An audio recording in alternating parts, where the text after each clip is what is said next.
Et on continue de parler de la crise politique catalane avec sur ce plateau Juan José Dorado, journaliste espagnol et correspondant à Paris. Bonjour, bienvenue sur ce plateau Juan José Dorado.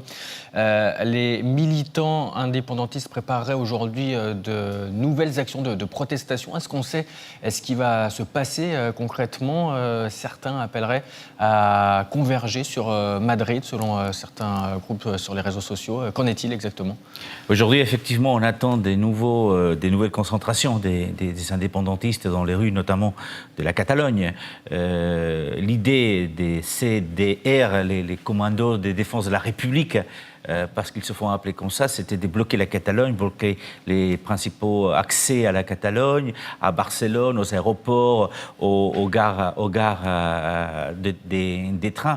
Donc, effectivement, l'idée de maintenir la pression sociale, au moins d'une partie de la société catalane, contre le gouvernement espagnol. La question aujourd'hui est de savoir jusqu'où ça va aller. Est-ce qu'on va assister à des débordements ou pas? On en a déjà assisté hier soir, mais c'est vrai qu'après cette condamnation, les indépendantistes sont assez inquiets, assez énervés, et il n'est pas improbable effectivement qu'on assiste à des blocages qui pourraient terminer avec des débordements lamentables pour tous. Vous dites jusqu'où, justement, c'est une question que j'avais prévu de vous demander. Jusqu'où est-ce que cette crise politique peut-elle aller, notamment dans les prochains jours? Qu'est-ce qui va se passer? Déjà, il faut savoir que le contexte politique n'est pas le même qu'il y a 2 ans ou 2 ans et demi. Il faut savoir que Quim Torra, le président de la Catalogne, est en attente d'être jugé. Donc l'engagement politique au-delà des mots et des déclarations qu'on a vues va être limité.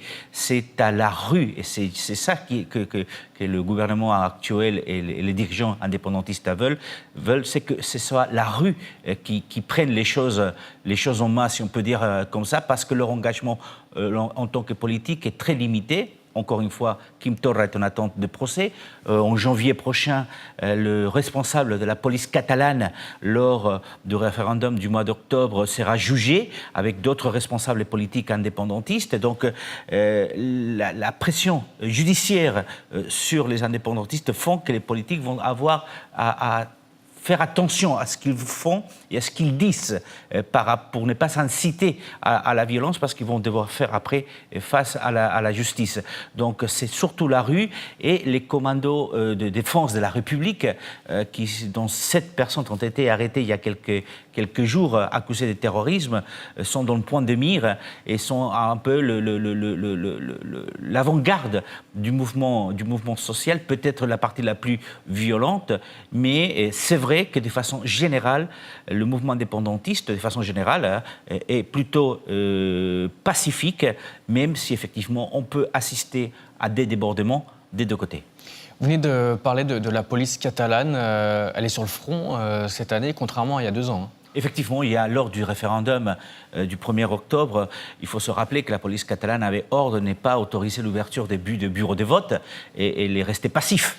Et c'est pour cela que le premier dirigeant de la police catalane à l'époque va passer devant les tribunaux en janvier prochain en Espagne. Aujourd'hui, la police catalane a rappelé qu'elle est aux ordres, pas des politiques, mais des juges et de la justice. Et donc que leur principal travail, c'est de faire respecter la loi. Donc, effectivement, la police catalane est celle qui était hier à l'aéroport del Prat, à l'extérieur de l'aéroport del Prat. Et c'est la police catalane, en fait, qui a la lourde tâche, entre guillemets, toujours de procéder à dissoudre des manifestations ou des concentrations si elles venaient à être déclarées illégales.